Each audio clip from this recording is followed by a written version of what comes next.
Welcome to the Ernie Chambers Show.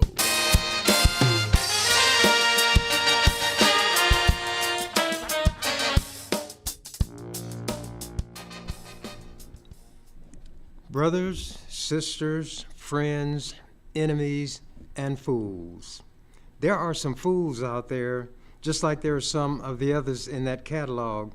What I'm going to do is go back in history, not far, but just to show that a leopard does not change its spots, that the Jewish state does not change its viciousness, and that history can seem to be cyclical, like a cycle, repeat itself. And when somebody engages in a certain type of conduct or practice a certain activity, it becomes what is called a habit. And Israel has had a habit of attacking its neighbors, not because Israel, the Jewish state, is that powerful, but because they have a big brother who is really a flunky, the United States, which has more kill power than any country on the face of the earth, with the possible exception of Russia, and soon North Korea in certain areas may equal them. But those three countries, either one, two of them, or all of them together, could unleash a firestorm, a nuclear cloud, radioactivity that theoretically could lead to the eradication of human beings. But that is not exactly what I intend to talk about. I want to talk about Israel. When I was younger and went to church, the Jews were considered God's chosen people. That's what I had been told. As I began to read the Bible, read some of the horrible things that the Jews did, how God condemned them, how Jesus condemned them. Jesus even said, "Which of the prophets have you all not persecuted?" But that is not precisely what I'm going to talk about. I wrote articles during the long ago. The ones that I'm going to read from today come from the year 2003. If this is 2024, and I believe that it is, 3 from 24 is 21. This that I'm going to read from was written 21 years ago, and it could have come from yesterday or today's paper. But I'm going to start with an article that appeared in today's paper, the Omaha World Herald. Headline says, "Lawmakers question U.S. support." Austin tells Congress Israel is taking steps to boost aid to Gaza. I had touched on the fact, and national news and local have talked about the fact that there was a food convoy, and one of the groups had their vehicles marked with the emblem on top of the vehicles so they could be seen from the air. There would not be any, quote, mistakes, unquote, by Israeli bombers, and they could get this aid delivered to the people who need it so desperately. Famine, starvation, attendant sicknesses, and some diseases are racking Gaza, thanks to God's chosen people based on the way they describe themselves. But the Bible said there are gods many, there are lords many. So their God could be the devil. As a man thinketh in his heart, so is he. You'll know a tree by the fruit it bears. I'm going to get to this article, and it was accompanied by a photograph, and you probably can't make it out, but just let you see that there was a picture accompanying this, and the caption says, "Secretary of Defense Lloyd Austin and Chairman of the Joint Chiefs of Staff, General Charles Brown Jr., testified Tuesday," which would have been yesterday, before the Senate Armed Services Committee on Capitol Hill in Washington. These men have all kind of badges and symbols to show their military exploits, but there were some questions. Austin tells Congress Israel is taking steps to boost aid to Gaza. This is from an Associated Press release, which the World Herald printed. Washington. Defense Secretary Lloyd Austin told the Congress Tuesday that pressure on Israel to improve the flow of humanitarian aid into Gaza appears to be working, but he said more must be done, and it remains to be seen if the improvement will continue. Quote, "It clearly had an effect. We have seen changes in behavior, and we have seen more humanitarian assistance being pushed into Gaza," unquote, Austin said in a Senate Armed Services Committee hearing. Quote, "Hopefully that trend will continue," unquote. All America has to do is tell Israel what to do, and it will be done. But when you slide away from what you ought to do, the one that you're dealing with will see you as a slip and a slider and will take as much leeway as you give. Continuing, protesters interrupted the session several times by shouting at Austin to stop sending weapons to Israel. Quote, "Stop the genocide," unquote, they said, as they lifted their hands, stained in red, in the air. A number of senators also decried the civilian casualties, saying the administration needs to do more to press Israel to protect the Gaza Strip's population of 2.3 million people. Many are not just hungry. They're facing starvation, and famine is waiting in the wings. Austin said he spoke with his Israeli counterpart, Defense Minister Yoav Gallant, on Monday, and that he repeated U.S. insistence that Israel must move civilians out of combat zones in Gaza and properly care for them. There shouldn't be any combat zones in Gaza. When you have over 3 million people in that small amount of land, there's no way that you can drop 2,000-pound bombs, use artillery, tank fire without killing civilians, because civilians are everywhere. It would be like this represents Gaza, and the people from this area where the attack started continued to move in this direction until they're all clustered down here. And when bombs are dropped and this heavy artillery is used, there is no way that anything can happen other than the killing of large numbers of civilians. The Jews know it, and they intend to do it. That which is foreseeable under the law is intended. Israel intends to kill civilians. Not only did they learn well from the Nazis, they are excelling what the Nazis did.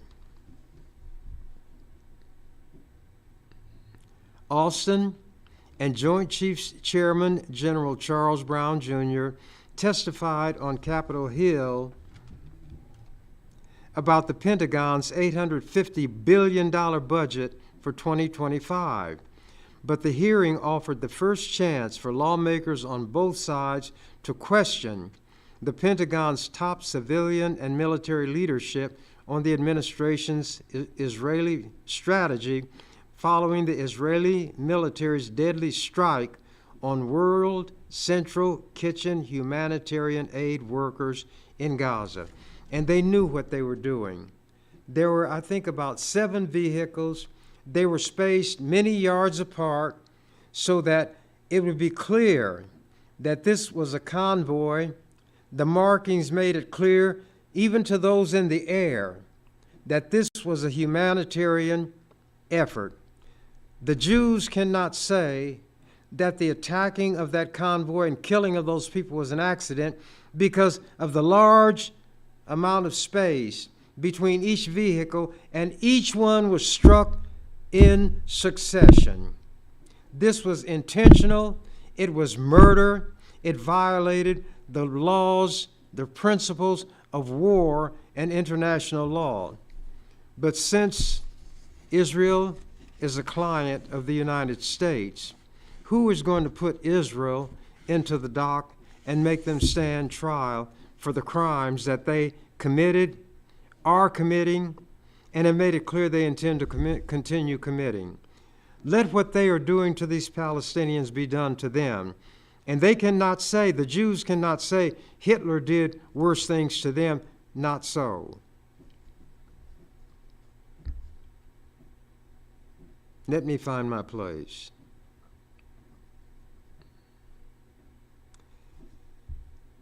But the hearing offered the first chance for lawmakers on both sides to question the Pentagon's top civilian and military leadership on the administration's Israel strategy following the Israeli military's deadly strike on World Central Kitchen humanitarian aid workers in Gaza.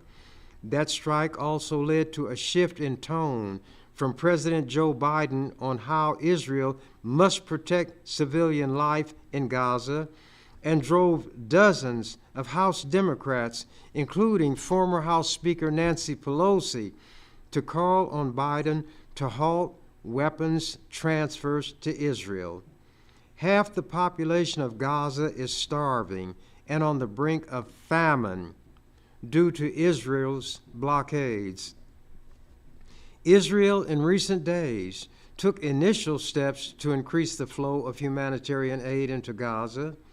In a call Friday, Biden told Israeli Prime Minister Benjamin Netanyahu that future U.S. support for the war in Gaza depends on Israel taking more action to protect civilians and aid workers. Bull. There doesn't need to be a war in Gaza. There is not a war. There is a massacre. Netanyahu knows that Bush, they all run together in my mind, knows that Biden is a paper tiger.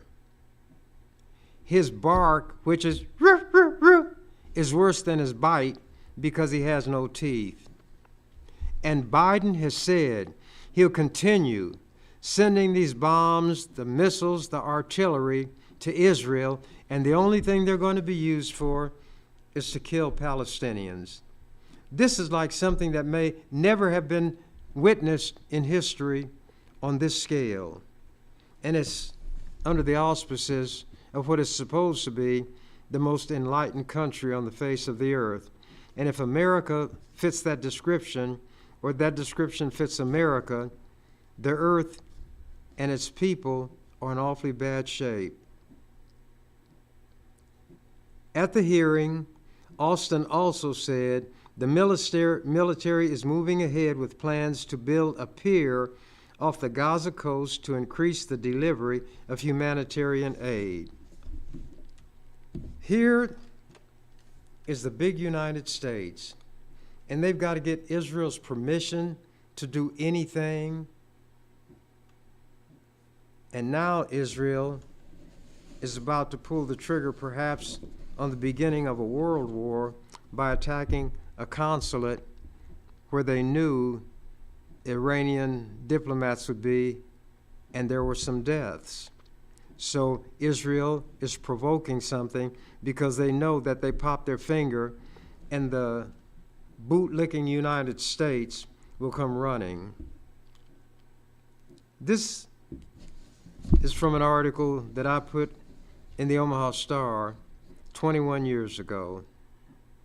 March 27th, 2003. US/UK/Israel Axis International Outlawry. UK stands for United Kingdom, Britain, England, Scotland, Ireland, and all the other little things that are part of it.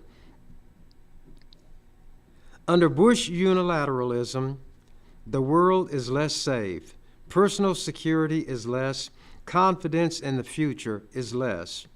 Outlawry is defiance of the law. In this case, the US/UK/Israel axis is in defiance of the UN Charter and international law.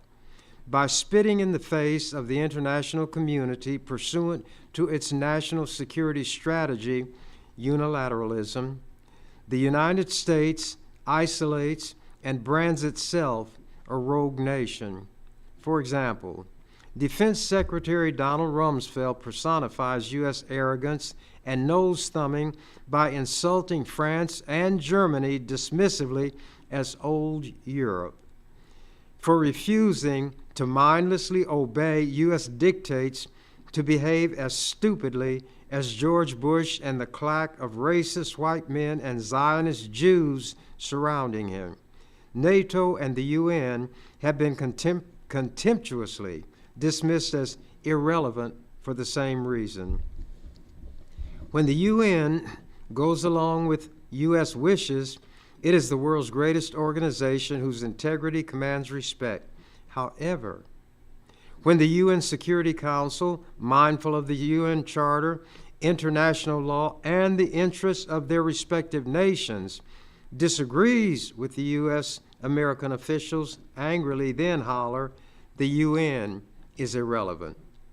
The casualties so far of U.S. unilateralism are Iraq, the UN, United States, Europe relations, Arab regimes cooperating with the Axis. An expected outgrowth is the destabilization of the world and the unleashing of intensified terrorist activity around the globe. The rage, indignation, and contempt spawned by the murderous, cowardly, criminal aggression of the U.S.-UK-Israeli axis against the people of bleeding Iraq, whom Bushites hypocritically intone have suffered enough under Saddam Hussein. They are so intense, I scarcely trust myself to write rationally about it. Listening to the ongoing U.S. propaganda line echoed by the subservient U.S. media relative to the purported justification of the illegal aggression serves only to make matters worse. Clearly, the U.S. is a rogue, killer nation, thumbing its nose at international law and the world community.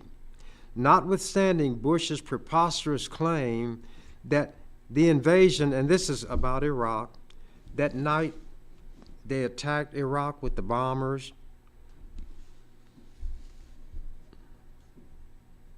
Let me find my place.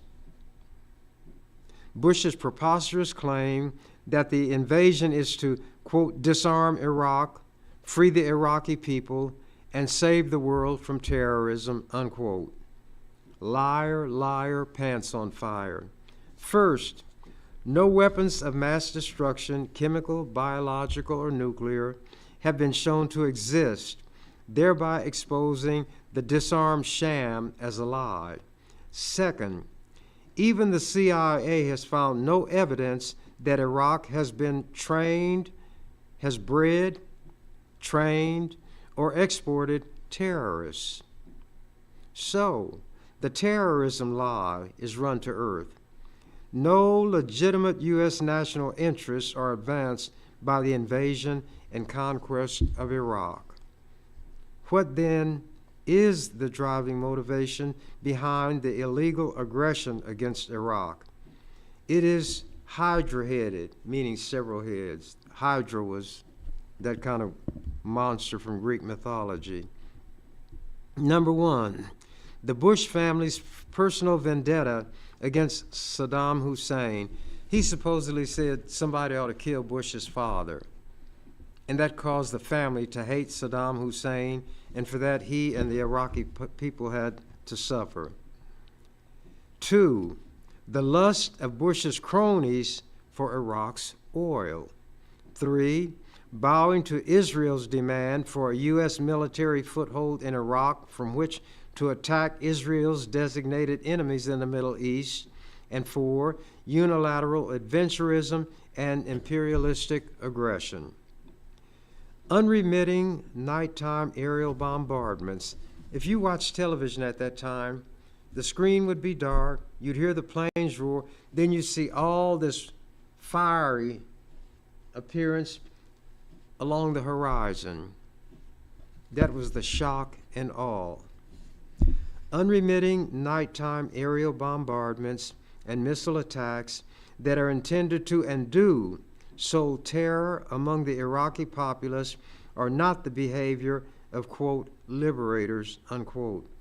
Thousands of bombs and missiles with accompanying horrendous explosions, terrifying concussive effects, resulting fires, fumes, smoke, and fouling and contamination of the atmosphere can hardly be deemed liberation. It is doubtful that Iraqis feel better about their women and children being slaughtered by so-called liberators from the U.S. and U.K. rather than at the hand of Saddam Hussein, which they could never prove that Saddam was doing. The terror, destruction, and nerve-shattering noise and chaos being wreaked by the axis of outlawry are unmatched by anything previously inflicted on Iraq and its people. And when one nation preemptively unleashes unprecedented military might against another that is far weaker and poses no imminent threat, it is not war, but vicious bullying. It is the slaughtering of innocents. How many women, children, infants, elderly, and infirm will be murdered by Axis forces in the air, on the sea, and on the ground? Killing civilian non-combatants is murder. Killing Iraqi civilians is intentional. Both moral and civil law declare that what is foreseeable is intended. Killing civilians is foreseeable. Who doubts that the bullying U.S. behemoth will ultimately crush militarily tiny and weak Iraq? Still, questions remain. Number 1, what will be the reaction of ground forces when, despite shows of overwhelming kill power, significant resistance is encountered as the invaders near Baghdad? And may the spirit of jihad draw outside support to Iraq's aid? 2, having been convinced of their invulnerability and invincibility by Axis propaganda, what will be the reaction of the young troops, and how will they behave when they come face to face with the reality that they and their comrades, not only Iraqis, will be harvested by the Grim Reaper? Will the, quote, psychological warfare, unquote, of the Axis trumpeting guaranteed death to Iraqis and guaranteed victory to Axis forces backfire when death cuts a swath through the invaders' ranks, as it surely shall? 4, what will be the ramifications and complications of the movement of Turkish troops into Kurdish North Iraq in disregard of wishes and warnings of the U.S. and in the face of Kurdish vows to fire on such troops? The slam-dunk invasion of Iraq may not be quite as neatly packaged and ready for delivery as the American public has been led to believe by official U.S. and media propaganda. Americans may shed as many tears over the death of their loved ones in this illegal bush war of aggression as tears shed by weeping Iraqis over the death of their loved ones. In the meantime, Bush and his advisors enjoy the safe, snug comfort of their safe houses and the dinners and other social diversions available to the elites who cheerfully send other people's children to their death in an unworthy cause. Shocking as it may seem, Iraqi David may have a special stone to slay U.S. Goliath. This gloomy discussion calls to mind a song titled, "There's Got to Be a Morning After," and a reminder, the rest of the world cannot be disregarded in the aftermath of the Axis outlawry in Iraq, as has been the case where the only question devolved on the irresponsible and criminal wielding of overwhelming kill power by the Axis powers, killing untold numbers of civilians, elderly, men, women, children, infants. Long ago, an English gentleman named Oliver Cromwell made a plea to the Scots before the Battle of Dunbar. Quote, "I beseech you, in the bowels of Christ, think it possible that you may be mistaken," because the Scots were going to fight England. The scoffing Scots paid no heed and were crushed in the ensuing Battle of Dunbar, September 3rd, 1650.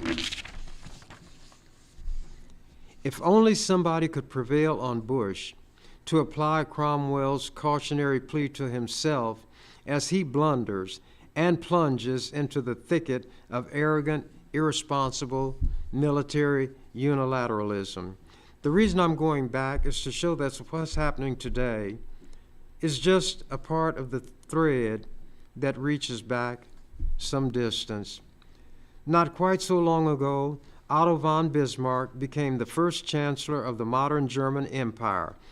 I like history. Malcolm X said history is the subject best suited to reward our study.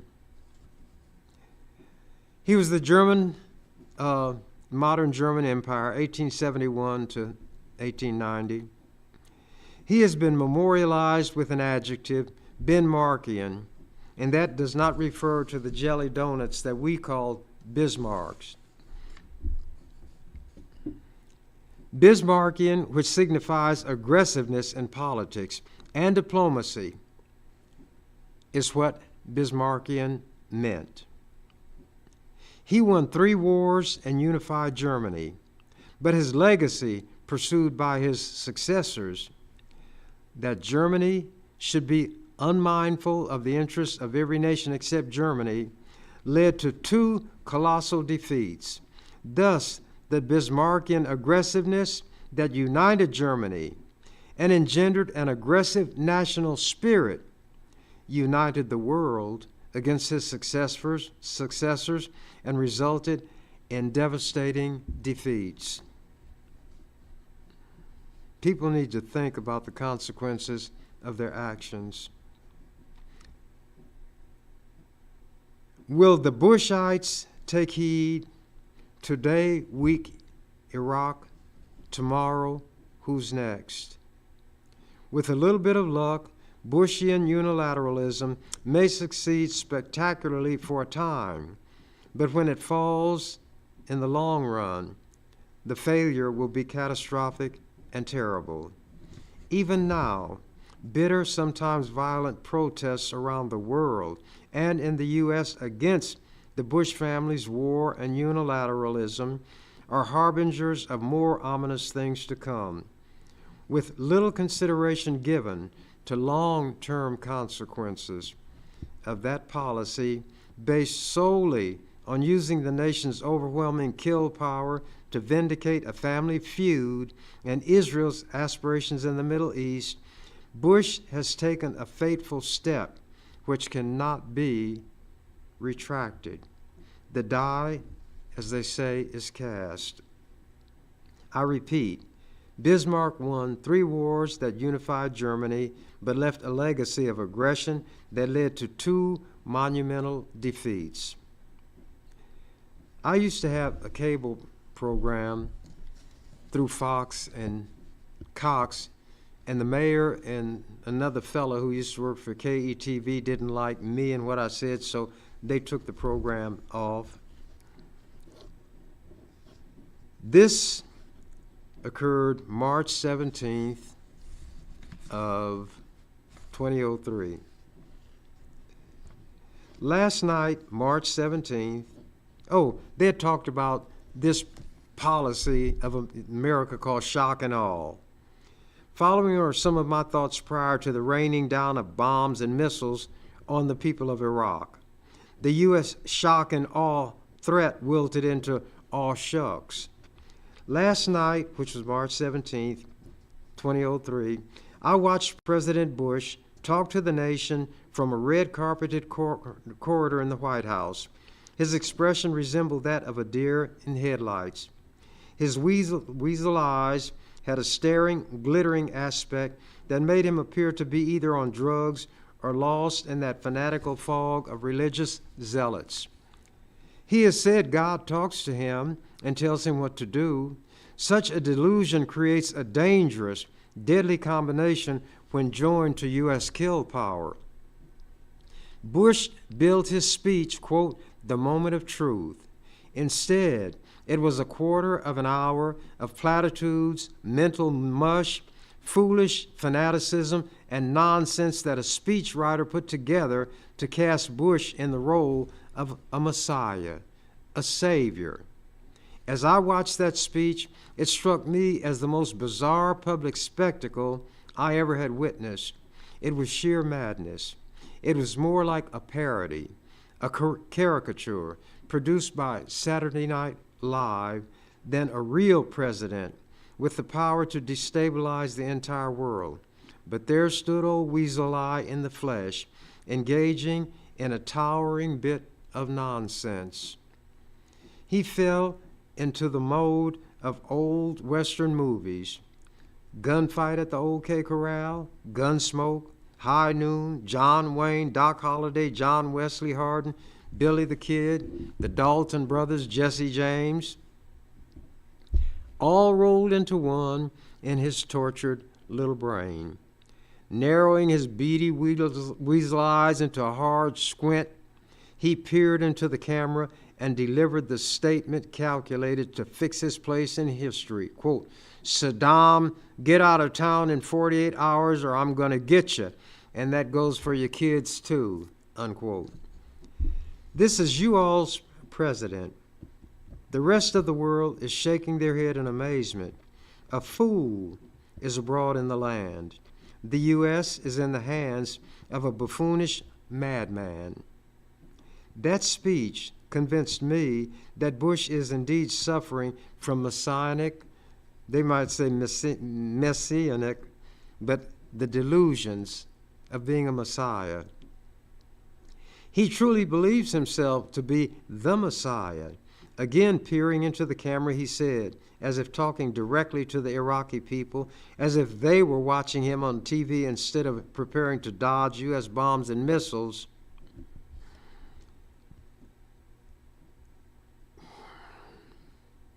your suffering is at an end. Your deliverance is at hand, unquote. So Jesus-like, in the part of his vacant mind that may be operational, he probably saw himself wrapped in a robe like Jesus, wore sporting sandals, and saving the world while bringing death, carnage, and destruction. Messiah Bush will intone, quote, America is here to save you from a tyrant. Be of good cheer. Am I supposed to say I approve of everything America does because I live on the same continent on which they live? Just because they're called Americans, am I supposed to approve of and support everything they do? That is insane. America is the nation of sheep. Whatever Bush decides in his disordered mind to do, America will fall in line behind him and go along. Well, I am not a sheep. American troops slaughtering innocents in Iraq commit murder, a crime against humanity. Why are they doing it? Why are they using deadlier super weapons in numbers dreamed of never before? Paraphrasing Defense Secretary Rumsfeld, even though it involves killing civilians, because they are following orders. Yet Bush said in his speech about Iraq soldiers who might employ certain types of lethal weapons against American troops, quote, "We will not accept the excuse that you were following orders," unquote. Quote, "Following orders is justification for whatever depredations American invaders commit against Iraqi civilians, but not for Iraqi soldiers defending against U.S. troops murdering civilians. Move over Nazis." Iraq, victim, U.S. aggressor. Iraq is not wrong in this confrontation, but the U.S. aggressor is. There is no justification for what the U.S. intends to do to Iraq. Iraq is no threat whatsoever to the U.S. Iraq can do nothing to hurt the U.S. Iraq has no means to attack the U.S. and never has expressed the intent to do so anyway. Iraq cannot menace the U.S.'s survival. Under principles of what is called a just war, no basis exists for the U.S. to attack Iraq. An attack is unlawful aggression, pure and simple, in violation of the laws of war. The only reason Bush and his ilk will not be tried as war criminals is because of U.S. kill power. The victor always is the prosecutor and the judge. The vanquished, the ones who lose, always are the ones in the dock standing trial, and ultimately many of them executed by hanging. At some point, the cup of America's wicked oppression will be filled to the brim. When forced to drain it, America will sing a different tune. After September 11th, 2001, the U.S. declared war on terrorism, as they called it, and the whole world was expected to join. Nations throughout the world identified with the U.S., expressed sorrow, and extended condolences. It was an era of good feeling toward the U.S.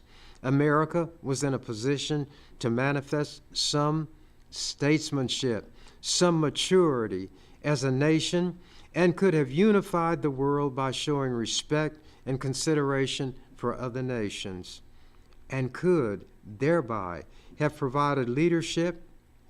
America could have enjoyed its most shining hours. But no, prideful, short-sighted, arrogance, and inconsiderateness asserted themselves. The good feeling extended toward America was squandered. It evaporated. Sweetness turned to vinegar. U.S. officials began to insult the countries that were its traditional allies, lecturing them as if they were children. Quote, "If you don't do as we direct, you're on the side of the terrorists," unquote. "If you are not for us, you're against us. If you don't vote for a resolution authorizing force against Iraq, you're voting in favor of Saddam Hussein and his evil."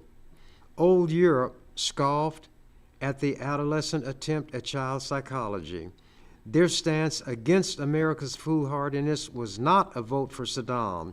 It was a vote against stupidity and unilateralism, against destabilizing and inflaming the Middle East. It was against upsetting the decades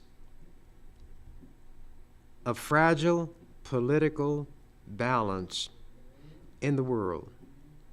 Predictably, they were branded irrelevant. Will Bush think it possible that he may be mistaken? Let us see what the end shall be. Obviously, I don't like to read, I'd rather talk. But I want to get some things into the record. Israeli tail wags American dog. This was written and published in Omaha Star, July 27, 2006. The destructive, murderous, criminal assault by Israeli military forces against the innocent people of Lebanon, women, children, elderly, and infirm, is wholeheartedly backed and sponsored by the U.S., whose own hands are stained with Iraqi blood.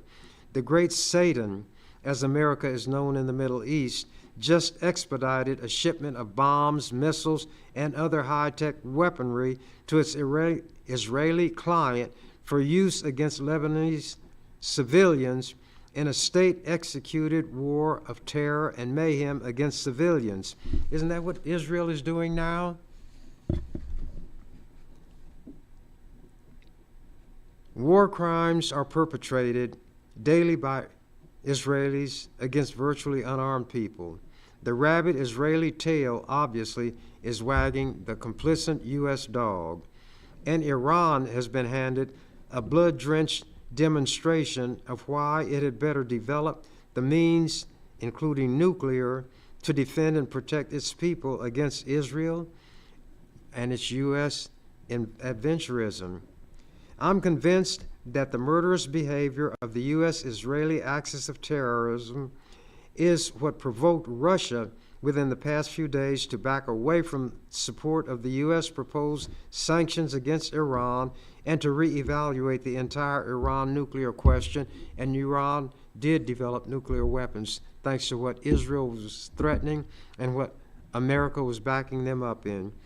But without reading all of this, because I got a lot, and I'm going to read some later on, my intent was to show, and I had listed concrete examples of things that happened all those years ago being duplicated by the Israelis today. They had different, I was going to say chancellors. Germany has chancellors, and their most notorious regime was that of the Nazis. Israel has had different prime ministers, Sharon and some of the others, and some of them were as vicious in their own way as the Nazis had been toward Jews, Eastern Europeans, gypsies, and Russian prisoners when they were taken captive. And some of the Russian prisoners were shot down in broad daylight in the streets. For some reason, the Israelis really hated them.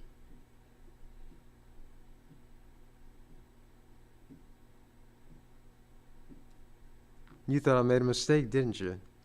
The Nazis had the Russian prisoners and shot them down in front of the German populace, and other things were done by Hitler which made it impossible for the German populace to say, when the Nazi regime was obliterated, that they didn't know what was going on. They didn't know there were concentration camps.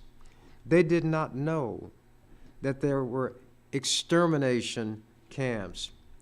They didn't know that that stench that rose from these giant, I call them incinerators, were caused by the burning of human flesh.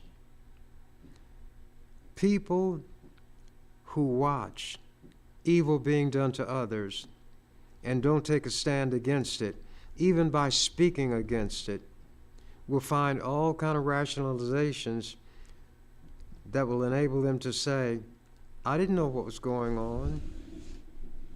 When they saw the Germans transporting truckloads and train loads of Jews somewhere, and the Jews never came back, and what were called rumors were flying everywhere, and survivors of Jewish families who managed not to be home when everybody else was taken, and they had gotten information about what was happening and were trying to spread the word, there were people who still said, we don't know. We didn't know. And when the Germans made anybody who was Jewish take a 6-pointed star, a Star of David, put the letter J on it and wear it prominently, the German people didn't know what that was about. And when this old man was talking to this little boy, and a car went by and it had curtains over the windows, the little boy said, "Who's in that car?" And the old man said, "A man is in that car who said he talked to a person who saw and talked to Hitler." It was almost as though Hitler didn't exist. There was a point that I'm unable to make by reading this, by saying what I'm saying, no matter what, because people have their minds made up on what direction they're going to go. The point is that we should not sit by and watch other people mistreated and abused when we can say something, when we can do something to prevent it. If white people see rogue cops messing over black people, poor people, Latinos, they should say something. I read an article about this Latina woman who had a $10 million bond put on her because they said she provoked a fight between two men, and her bond was several hundred times the bond of the man who actually committed the killing during the fight. Nobody talked to me about it. Nobody asked me to do anything, but my sense of outrage was such that I filed a complaint against the judge who set that bond, insisted that it be lowered, and they did lower it. Not miraculously. When you're learning something, they say learn the ABCs. I reverse that to the CBAs. If you have an idea that's worthwhile, conceive it, C. Believe it, B. Achieve it. That's CBA rather than ABC. And all things come to an end.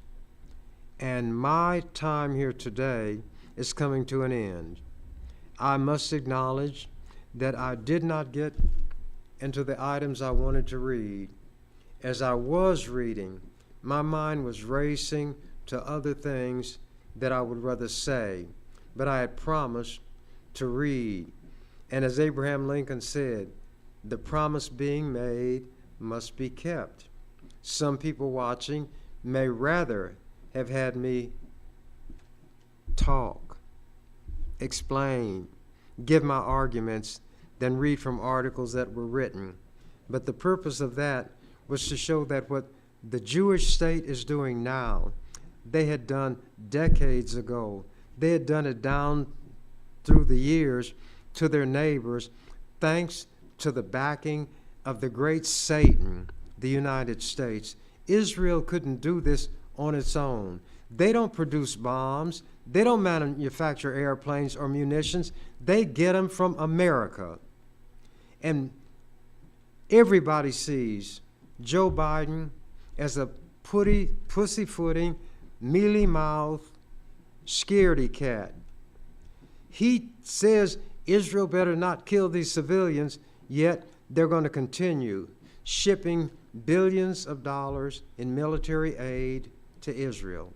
As I mentioned earlier, 2,000-pound bombs dropped in civilian areas.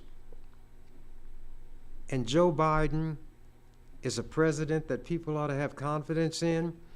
Somebody's got a ring in Joe Biden's nose attached to a cord, which is in somebody's hand, and when they jerk that cord, Biden moves in that direction, and that hand is Jewish.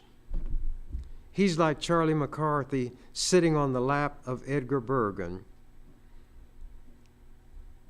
The puppeteer makes the puppet move. The ventriloquist is the one who speaks. The puppet, the dummy, the mouth moves, but the words are those of the ventriloquist. Israel is the ventriloquist. They allow Biden to say whatever he wants to say. But then when they tell him, when Biden tells Netanyahu, you better not do this, Netanyahu shakes her finger and says, you better remember who you're talking to. So you tone that down. But whatever you do, don't make the threat to withhold aid of a military nature. There are people on both sides of the aisle, as they say in Congress, Democrats, Republicans, in the House and in the Senate, who don't want aid of a military nature to go to Israel. But Biden, being the pussyfooter that he is going to send that aid. If there were elections in Israel right now, I believe Netanyahu would lose. So he doesn't want elections. He is under criminal charges right now in Israel for influence peddling and other misuses of office. This so-called war, which is really a slaughter, is a God-sent, a Jehovah-sent rescue for him. He wants to keep the killing going to divert attention from what he has done.